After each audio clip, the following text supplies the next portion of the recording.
Hi guys, what's up YouTube family? Hope you guys are doing well. Ian and Jess checking back in.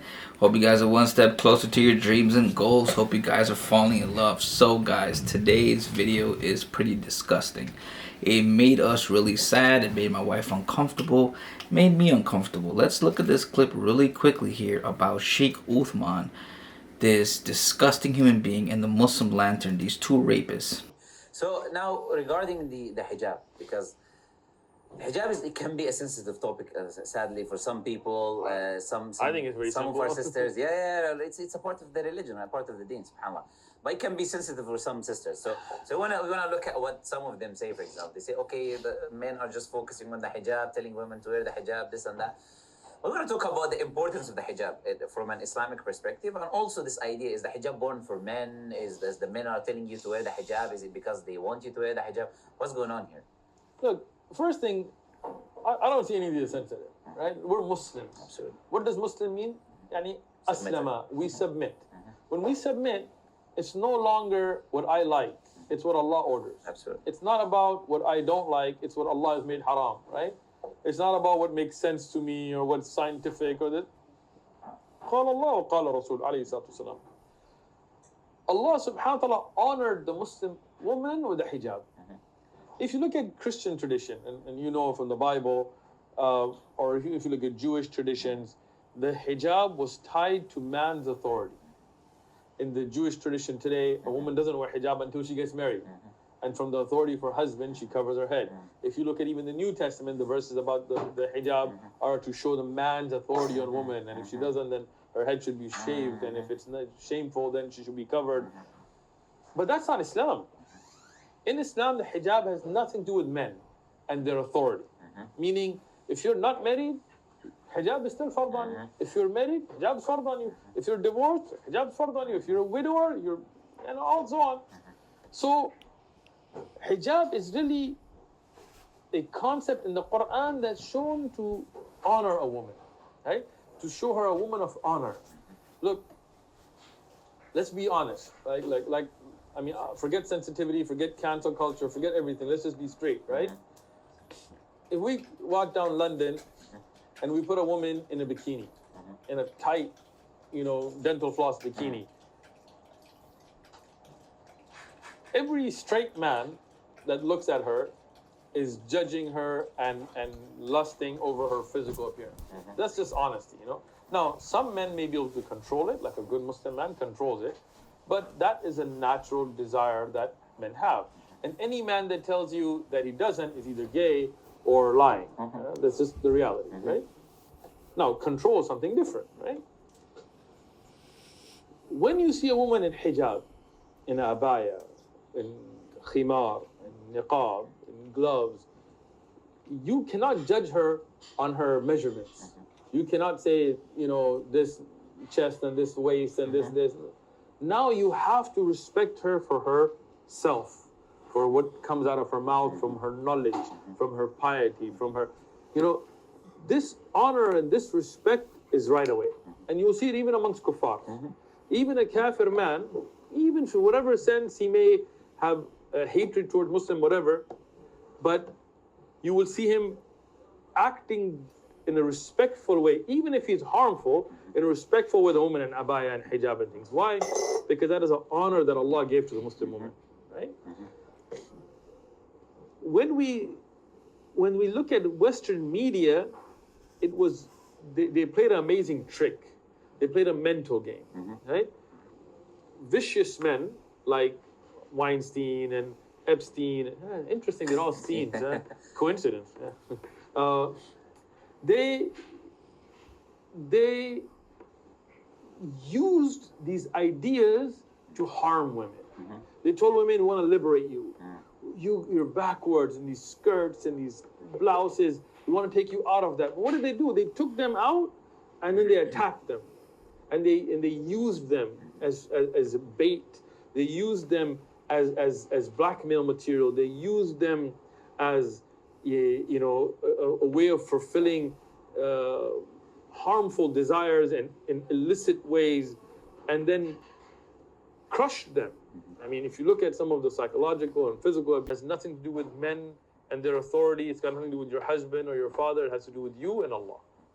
You know, subhanAllah, there's just a small thing I wanted to say, which is I mentioned before, and I was giving a lecture in the university, is like I said, if wearing the hijab is for men, which one do men like more? Seeing more skin or seeing less skin? Which one do we like? Right, which one do we exactly. like? If it's for us, what do we say? Wear more clothes or wear less clothes, right? Yeah. It's just basic common sense. Yeah, exactly. If you want to use In the video, there's a whole bunch of contradictions going on. But the first thing, guys, let's talk about the first thing. You see, we tried to explain this before. When the Muslims give dawah, they're doing a soft technique to try to convince people that Islam is this beautiful, sincere type of religion that has self-respect and dignity, and they glorify women and respect women, this and that, right? But here he slipped up really quickly. My wife said it perfectly. He slipped up really quickly because he let his intrusive thoughts out, right? Which is the reality of the real Muslim men, right? And, you know, there's these fine people that may be good people and don't think like that. But let's just say this is the general consensus here, right? So he says here, guys, that let's just take an example for a minute where if a woman was walking down London streets in a bikini, that every man would be looking at her with ill intentions and they couldn't control themselves, right? Because this is the natural way of things. And that men who control themselves is different than the act of being naturally like this. Now, guys, this is very disgusting, right? The Muslim Lantern here agrees 100% because he's admitting to being a rapist here, just like Ibn Farouk here is a rapist. Let's talk about an example really quickly, right? First off, in America and other countries like America, Western countries, people go to the beach, guys, and women dress in bikinis and men wear shorts and they're shirtless, right? So I don't know of any people or any couple that goes to the beach and have these type of nasty thoughts about people in bikinis. Like, how nasty do you have to have a mindset of where you objectify women or even objectify men? This is so disgusting. My wife and I was at a beach one day. We met another couple. We were cool with it. The man's wife is in a bikini. My wife is in a bikini. What do you think that he was standing there and I was standing there having these type of thoughts? This is so disgusting, guys. It's just a regular conversation between a couple and another couple, right? I don't understand how he puts people or men in a category like this, right? It just shows, guys, that they do not respect women. It is a contradiction nonetheless. Why? Because he says that the hijab is to glorify women, right? That a woman needs to wear gloves and she needs to dress up in a Halloween costume and dress as if she's some sort of horror movie character, some sort of spirit demon ghost. I don't know. Just because that's Allah respecting her. How is that respect? You hiding a woman from society because you as an individual can't control yourself because you're a rapist and a sex offender, right? This is why they don't have any problem with Prophet Muhammad being the way he is, because their moral compass is a sex rapist, pedophile. If Muhammad was here, guys, he would have had 100 life sentences. They would have beaten him, stoned him, pissed all over him. Oh my God. What do you think, sweetheart? What do you think? What do you think? How do you feel as a woman hearing what he said? Yeah, babe, I agree with you. And it's just crazy because literally, like, watching Sheikh Ibn Farouk and this guy Muslim Lantern, they are two grown men. They were sitting and having this conversation in a cafe or wherever they were. These are grown men having this conversation outside in public about a woman walking in a bikini in London and how they'd basically be predators over her is just absurd to me. Like, how do you even do that? Like, are you sane? Are you okay? Like, it's crazy because this guy has a daughter too. He says how he'd be in the library with his daughter reading the Quran and other books and teaching her stuff. Like, bro, you have a daughter. Why are you speaking like this about women? Like, it's just insane. And like you were mentioning before, babe, like, this is why. So Sheikh Ibn Farouk is from San Diego or wherever he's from. It's some part of Cali, right? And him and his little fanboy, Mr. I Am the Warner, they give the law in the beaches of Cali. And over there it's so hot and people are enjoying and having a great time and they're with their families. And yes, they are wearing a bikini because that's the attire for a beach. You're not gonna go draped up in the beach. You know what I'm saying? So it's just crazy because I see why these men they go there, because inside deep in their hearts they have ill intentions, and you know, they see all these people and they critique, they judge them in their head, and they do nasty things in their head when they see women like this. It's just crazy, and he admits it on camera, which is absurd. It's like they go to the beach because they know this is the kuffar women, the non-believing women, and as the Quran says, to make them your right-hand possessions, right? And they'll do whatever they want to, some sort of respect, right? In a video too, a woman, a daughter, is supposed to cover herself in front of her brother and father, that only her husband, she should be showing her full self, because to protect the intentions of the father and brother. So according to Islam, you can see in Sharia law schools, not Sharia law schools, guys, but you can see in Sharia law courts that if a father rapes his daughter, the judge is going to say that it is basically the daughter's fault, because she should have never tempted her father in such a way because he's a man. This is the type of barbaric, nasty mindset. He's saying that if any man denies this, that he's gay, he's not straight.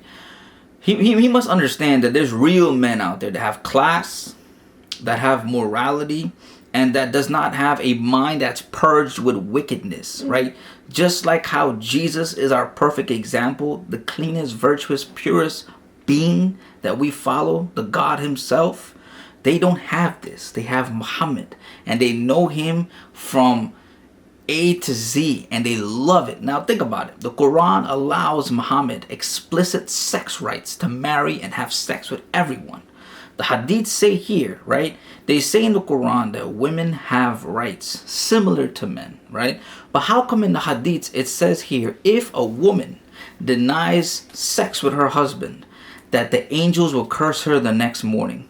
Women don't have equal rights as men, because in Islam a woman cannot deny her husband sex, because if they do not have intercourse, the angels will curse her and the people in heaven will be disgusted with her, and Allah will say that she is sinning, right? Because a man owns his wife. So when he's saying here that the hijab and the niqab and the burqa is here to respect women, because when they wear this and they dress up like a ghost and you don't even know who you're talking to anymore, right? A man or a woman. They say that you can focus on their mindset and their intelligence and what they're saying. Dude, what are you talking about? So they basically just said that, and the Muslim Lantern says his logical reasoning is that when he goes into university to preach, I don't know what fool listens to this guy, but he's an idiot.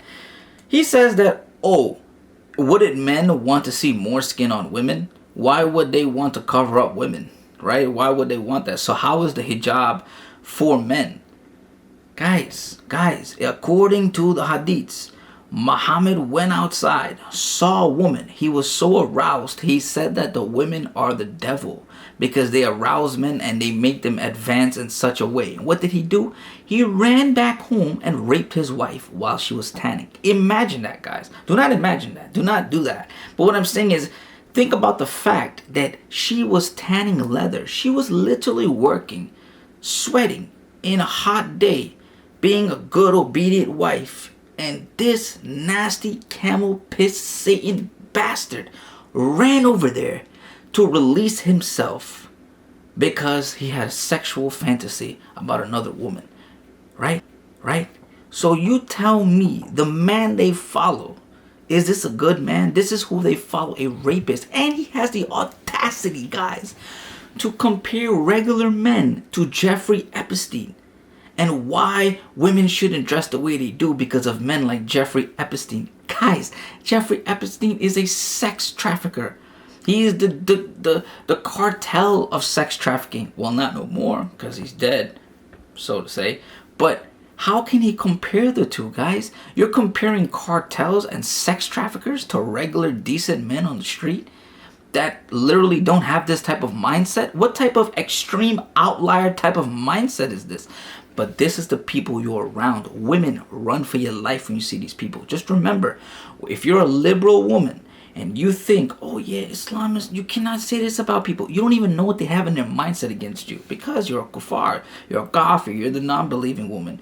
Allah says if you capture them, they become your right-hand possessions. And you can do whatever you want to them. Remember, the Islamic woman is the one that have these rights of quote-unquote decency. But the non-believing women, they can do anything they want with them. That's why Muslim men have intercourse or fornicate with non-believing women and run away. Why? Because they look at you as right-hand possessions, even though it's not applicable. Applicable, because the Quran explicitly say it has to be in times of war. But they don't care, right? They're just using it because the Prophet did it. It's the same way, right? You go tell someone, dude, you cannot marry a 5-year-old. Yes, I can. Muhammad did it. What do you mean the Prophet did it? I can do it. That's why they have cognitive dissonance, because their moral code is by a disgust. Muhammad is worse than a sex trafficker. He's worse than a sex trafficker. Islam is a sex book. I'm tired of it. I'm tired of it. I'm tired of reading these things. I'm tired of seeing these things. Just like we said in the previous video, that Khadijah basically verified that Jibreel wasn't a demon by doing a strip naked dance and lap dancing on Muhammad, and saying if Jibreel peeked that he is a demon, and if he didn't peek, is a spirit of God. Come on, guys. Everything is about sex. I'm tired of it. I'm tired of even talking about these things. Like, I can't believe the mindset that these people have. And furthermore, what are you doing in the West? What are you doing in the West? Why are these people giving dawah in streets that are filled with women that aren't quote-unquote dressed as Halloween costumes in the street? Muslim women, if you have any decency for yourself, run. Run. Islam does not respect you. In chapter 65, verses 4 to 5, it allows marriage of prepubescent children. The Quran allows marriage to children. They can say what they want to contest this, but it is a fact. It is written in their book. The Quran allows prostitution if one doesn't know what true love is. Remember, like the Bible says, you and your wife become one flesh, right?